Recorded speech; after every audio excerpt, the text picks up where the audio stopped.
अब आजम खान को तो पहले जेल में डाल ही रखा है, अब अखिलेश यादव को भी सीबीआई की तरफ से नोटिस दे दिया गया है। देखो साहब, केजरीवाल जी को भी नोटिस मिला था और ममता बनर्जी के पास भी जो है 2-4 महीने पहले जांच के लिए सीबीआई और ईडी की टीम पहुंची थी। नीतीश कुमार जी के पास भी पहुंची थी। हेमंत सोरेन जी को भी जेल भेजा गया था, वहां मुख्यमंत्री बदल गए हैं। साफ तौर पे एक इशारा जो है वो ऐसा जा रहा है कि जो इंडिया गठबंधन में शामिल होगा, जो कांग्रेस के की जो एक किलेबंदी कांग्रेस बना रही है बीजेपी के खिलाफ, एनडीए के खिलाफ, तो उसमें जो शामिल होगा सरकार उस पे सीबीआई और ईडी के छापे डलवाएगी। अब अखिलेश जी को जो सम्मन मिला है तो उस पे अखिलेश जी का भी साफ तो बयान आया 12 से है। 16 का मामला, इसमें लोकसभा इलेक्शन कहाँ पे आ गया? अखिलेश जी का भी जो है बयान तो आपने सुना ही होगा। अखिलेश जी क्या कह रहे हैं कि भाई इस तरह की जो गीदड़ भभकियां हैं उससे वो नहीं डरने वाले हैं। और वो पहले भी इस बात को कह ही रहे थे, उन्होंने पहले ही बोल दिया था कि अब ये गठबंधन हो गया, देखना सीबीआई ईडी वालों के जो है सम्मन आना शुरू हो जाएंगे। और आज उन्होंने मना भी कर दिया है, नहीं साहब हम पेशी में नहीं जाएंगे। केजरीवाल जी के साथ भी यही हुआ, वो भी नहीं गए पेशी में। भाई कोई जबरदस्ती थोड़ा ही है। और आप जो 2012 से 16 वाला मामला बता रहे हो, तो उसके लिए ईडी और सीबीआई को अब याद आ रही है। आपको नहीं लगता कि ये टाइमिंग पे सवाल होना चाहिए सरकार से, कि जिस समय चुनाव आने वाले होते हैं या विपक्ष की एक किलेबंदी बनने वाली होती है, उसी समय पे तुम्हारे जो है तमाम तरीके के सीबीआई और ईडी के जिन्न क्यों पैदा हो जाते हैं। और राज्यसभा के चुनाव से पहले देख लो, समाजवादी पार्टी के कितने विधायक तोड़े गए, 7 विधायक। हिमाचल प्रदेश में कांग्रेस के कितने विधायक तोड़े गए, 6 विधायक, और 2 सीटों का नुकसान करवाया गया।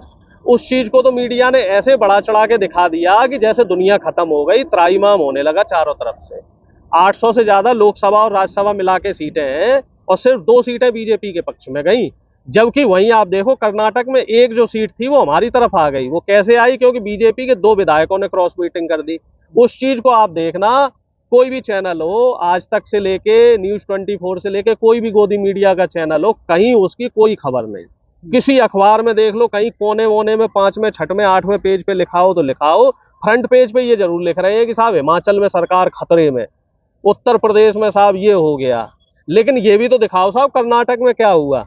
भैया जो ये दोहरा चरित्र जो तुमने बना रखा है, ये सबको समझ में आ रहा। और अब हिमाचल प्रदेश में क्या किया है? हिमाचल प्रदेश में जो वो 6 गद्दार विधायक थे, उनकी सदस्यता खत्म कर दी गई है। यानी कि वो ना इधर के रहे ना उधर के रहे।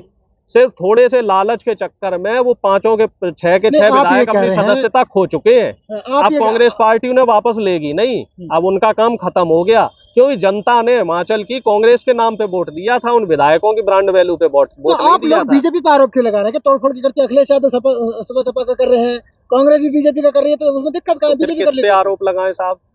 हम जो है, आप बताओ हमें, जो बाइडेन पे आरोप लगाएं कि जो काम रूस बीजेपी करे के वही तो जो आप लोग कर रहे हो। राष्ट्रपति हैं उन पे आरोप लगाएं, कि चीन के जो राष्ट्रपति हैं उन पे आरोप लगाएं। आप हमें बता दो कि आरोप इस व्यक्ति पे लगाना चाहिए कि पाकिस्तान के प्रधानमंत्री पे आरोप लगाएं। भैया जो सत्ता का दुरुपयोग कर रहा, जो राजतंत्र का उपयोग कर रहा है, आरोप तो उसी पे लगेंगे। जब कांग्रेस की यूपीए गठबंधन वाली सरकार थी, तब बीजेपी किस पे आरोप लगाती थी? तब भी तो कहते थे भैया सिलेंडर महंगा हो रहा है, कांग्रेस की गलती है।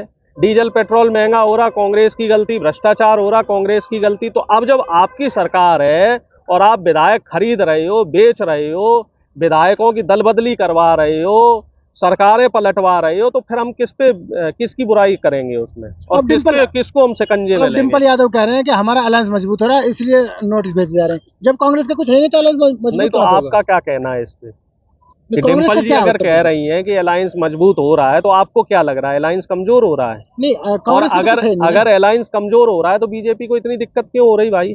चलो हमारा कमजोर बना रहने दो, हम तो ये कह रहे हैं हमें एक भी सीट ना आए, लेकिन तुम्हें तकलीफ क्यों हो रही है? जो बीजेपी के लोग हैं, जो गोदी मीडिया के लोग हैं, उन्हें क्यों तकलीफ हो रही? जो पत्रकार तमाम पूछ रहे हैं कि आपका साहब जनाधार घट रहा, मोदी जी का जनाधार बढ़ रहा है, मोदी जी विश्व गुरु बन गए, 400 से ज्यादा सीटें लेके आएंगे। जब भैया तुम्हारी 400 सीटें आ रही हैं, तो एक एक सीट और 2-2 सीट के लिए ऐसी चिंदी चोरी तो ना करो साहब। 1 विधायक, 2 विधायक, 4 विधायक, उनके घर पे सीबीआई के छापे डलवा रहे, ईडी के छापे डलवा रहे हो, विधायकों को घर से उठवा लिया। कोई मतलब एक नीति होती है। हिमाचल प्रदेश में 6 के 6 विधायक बेचारे घर पे सो रहे थे, उठा के उनको चंडीगढ़ ले आए साहब। प्यार है, ये प्यार है मोदी जी का, जो उन्हें दिख रहा है अब। नहीं तो जब हमारी तरफ से प्यार वाली कार्यवाही होती है तो फिर क्यों भनभना जाते हो? फिर तो मोदी जी बिल्लाए बिल्लाए घूमते हैं चारों तरफ, फिर ये कहते हैं कि साहब नहीं हमें कांग्रेस वाले गाली दे रहे हैं, हमारे साथ ये कर दिया, हमारे साथ वो कर दिया। अब जब हमने 15 विधायक बीजेपी के सस्पेंड कर दिए तो अब इन्हें लोकतंत्र ध्यान आ रहा, कह रहे जी लोकतंत्र की हत्या हो गई, 15 विधायक जो है बर्खास्त कर दिए बीजेपी के। अरे तुमने तो 150 सांसद हमारे बर्खास्त कर दिए थे जब बजट सत्र आया था दिल्ली में, तो हमारे 150 सांसद तो तुमने बर्खास्त कर दिए, तब तो वहां लोकतंत्र मजबूत हो गया बिल्कुल एकदम से।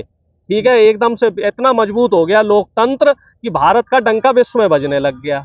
और अब जब 15 विधायक एकदम सस्पेंड हो गए तो साहब कह रहे हैं जी ये तो डिक्टेटरशिप है। और एक वो ध्रुव राठी का वीडियो, और जब लोकतंत्र की बात चली तो वो ध्रुव राठी के वीडियो का जिक्र करना जरूरी है।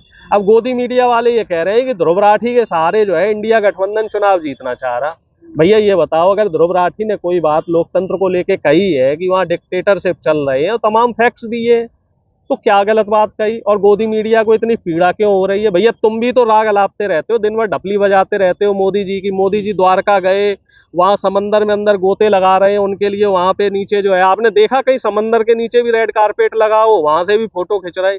पता नहीं मछलियों को भी हाथ दिखा रहे मोदी जी ऐसे ऐसे करके, आदमियों को हाथ दिखाए थे पहले, फिर एक बार आपने देखा होगा ना जब हवा में वो चल रहे थे एरोप्लेन पे, तो वहां पक्षियों से हाथ हिला रहे थे, अब वो मछलियों से हिलाने लग रहे अच्छा, हैं। अगर आजम खान पहले ही जेल में है, जो कद्दावर नेता समाजवादी के, अखिलेश यादव भी जेल जाएंगे तो क्या होगा समाजवादी क्या पार्टी? दिक्कत है? नेता तो जेल जाके ही बनता है आदमी। हमें आप इतिहास उठा के दिखा दो, महात्मा गांधी जेल नहीं रहे, भगत सिंह जेल नहीं रहे, भगत सिंह ने तो देश के लिए फांसी खाई। नेहरू जी सबसे ज्यादा जेल रहे, 9 साल 10 साल जेल रहे। सुभाष चंद्र बोस जी जेल रहे। आप हमें एक ऐसा नेता बता दो जो जेल ना रहा हो। इंदिरा गांधी जेल रही, मुलायम सिंह जी जेल रहे, लालू जी जेल रहे, अटल बिहारी वाजपेयी जी भी जेल रहे। हाँ, जो गद्दार है आरएसएस का वो नहीं रहा जेल। उसने पता है क्या किया? उसने अंग्रेज सरकार से माफी मांगी, माफीनामे लिखे। सावरकर ने, अभी उनकी पुण्यतिथि भी थे, तो उनके जो अनुयायी लोग थे तो वो बड़ा वीर वीर करके ढिंडोरे पीट रहे थे। तो माफी मांगने वाले आदमी तो जेल नहीं जाते।